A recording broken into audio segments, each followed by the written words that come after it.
방금 들으신 대로 북한이 오늘 아침에 ICBM을 장거리 탄도미사일이죠. ICBM을 발사했습니다. 한미 안보협의회가 북한의 러시아 파병을 강력 규탄한다고 발표한 직후였습니다. We're seeing them outfitted with Russian uniforms and provided with Russian equipment.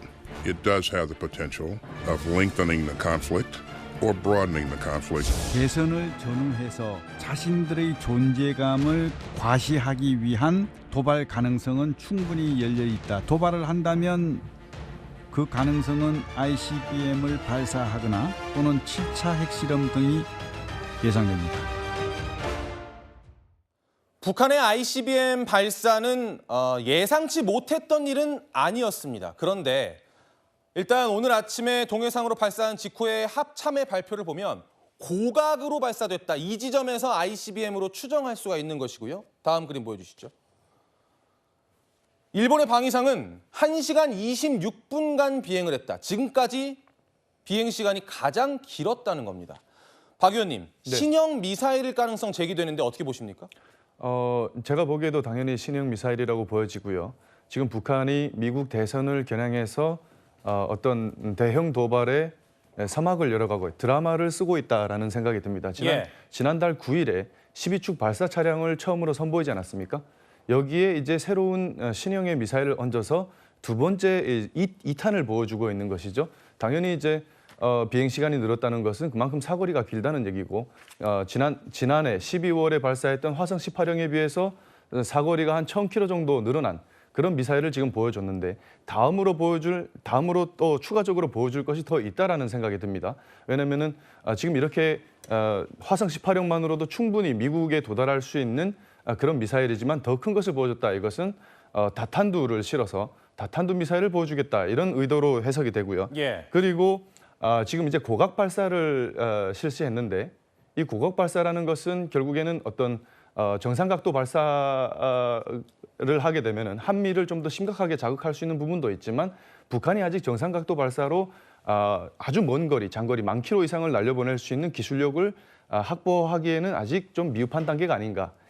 그걸 위해서는 이제 장거리 통신, 미사일과의 장거리 통신이 필요한 텔레메트리라는 기술이 필요한데 이 부분에 아직 좀 여러 가지 아직 보완이 안 된 부분이 있지 않을까 이런 생각을 하게 됩니다. 아직은 기술력으로 미흡한 부분이 있을 것이다라는 점도 함께 지적을 해주셨는데요. 그런데 박 의원님, 지금 북한이 러시아에 파병한 걸 두고 국제사회에 이목이 쏠려 있는 상황 아닙니까?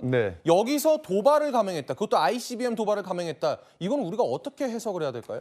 이것은 가장 큰 의도는 아까 말씀드린 대로 어떤 미국 대선 판도에 영향을 주기 위한 것. 그러니까 북한이 아주 오래전부터 기존부터 계속 꾸준히 진행해 오던 도발의 연장선상으로 보는 것이 맞겠고 그리고 차기 미 행정부와의 협상에서 협상력을 올리기 위한 카드의 가치를 높이기 위한 그 일환으로 보는 것이 이제 가장 중요한 이유가 되겠고 두 번째 의도가 말씀하신 대로 지금 러우 전쟁에 북한군을 파병하면서 이목이 한반도에 집중되어 있는 그런 상황에서 북한군이 러시아로 추가 파병을 간다든지 추가 파병 준비를 한다든지 이런 것에 대한 어떤 이목을 좀 분산시키기 위한 그런 의도도 다각도의 의도가 있을 수 있다라는 생각이 듭니다. 추가 파병을 위한 관심 돌리기 이 부분 지적 주셨는데요.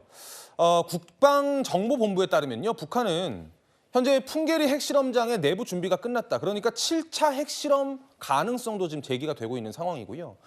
ICBM 발사대 배치 그리고 대형 잠수함 개발 정황까지 이어지고 있는 상황입니다. 박 의원께서 보실 때 김정은 국무위원장의 다음 행보는 뭐라고 보십니까? 저는 여러 가지가 있다고 생각하는데 지금 보여주고 있는 신형 ICBM을 어떻게 보면은 이제 실제 다탄두까지 실어서 시험할 가능성. 이것은 어떻게 보면 러시아의 기술 지원이 있어야 가능한 부분입니다.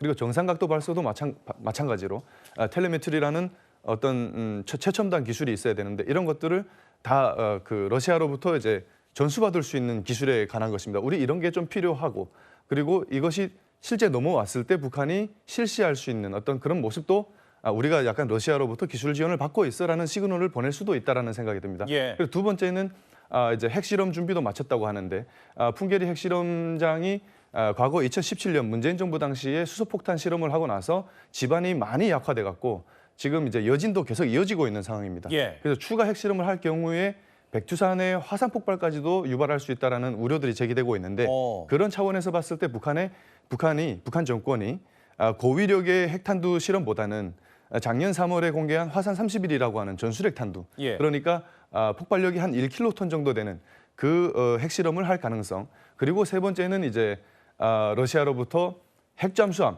그러니까 SLBM을 실어서 성능을 발휘할 수 있는 핵 추진 잠수함에 관련된 이런 도발들도 이어나가지 않을까 이런 생각이 듭니다. 강 부위원장께도 여쭤보고 싶은데요. 네. 북한의 의도 혹시 다른 해석을 갖고 계실지 궁금합니다. 뭐 제가 봤을 때 박준거 의원님과 별 차이는 없는 것 같습니다. 그러니까 일단 첫 번째로 러시아 파병을 최근에 한 것 같아요. 그리고 두 번째로 오늘 ICBM을 발사를 했습니다. 예. 그러면 이제 7차 핵실험까지 강행하지 않을까? 근데 사실 이 7차 핵실험을 강행할 거라고 하는 예상들은 전부터 있었습니다. 미국 대선을 전후로 해서 미국과의 어떤 협상력을 올리고 또 서방 국가의 본인들의 전투력을 과시하고 핵 보유국으로서의 본인들의 어떤 위상을 높이기 위한 어떤 협상력을 높이기 위한 그런 일환으로 보여지고 있는데 문제는 이제 그거죠. 이미 예상은 되어지고 있는데 앞으로 그것이 이루어졌을 때 우리는 어떻게 대처를 할 것인가. 그래서 만약에 이런 일이 또 벌어진다면 미국의 전략 자산도 제가 한층 더 격상시켜서 한미 공조를 잘 더 이루어져야 되지 않을까 좀 그런 생각해 봅니다. 송영훈 대변인님. 우리 정부는 그럼 대응을 어떤 식으로 해 나가야 한다고 생각하십니까? 강 부위원장께서도 좋은 포인트를 주셨는데요. 이런 대응 방향에 대해서는 정말 초당적으로 협력이 돼서 한 목소리를 냈으면 좋겠습니다. 이 지금 북한이 계속 선을 넘는 도발을 하고 있는 것은 대한민국 정부도 할 수 있는 모든 대처를 해야겠습니다만은 기본적으로 매우 긴밀한 한미 동맹의 공조하에서 이루어져야 되겠죠. 그러니까 말씀하신 것처럼 미국의 전략 자산을 조금 더 급을 높여서 한반도에 가까이 배치함으로써 북한이 좀 직접적으로 압박을 느낄 수 있게 할 필요가 있다. 그런 생각이 듭니다. 그다음에 러시아 파병으로 인해서 지금 북한에 대한 경제 제재에 어떻게 보면 좀 구멍이 뚫린 상황이죠. 예. 그 제재가 실효성을 가질 수 있도록 지금 그 다국가를 통한 모니터링, MSMT도 최근에 있었습니다만은 이런 걸 좀 더 강화할 필요가 있겠고 국내적으로는 정말로 여야가 단합해서 이 북한의 도발과 그 선을 넘는 행위들에 대해서는 단호하게 규탄할 필요가 있겠다. 이런 생각이 듭니다. 알겠습니다.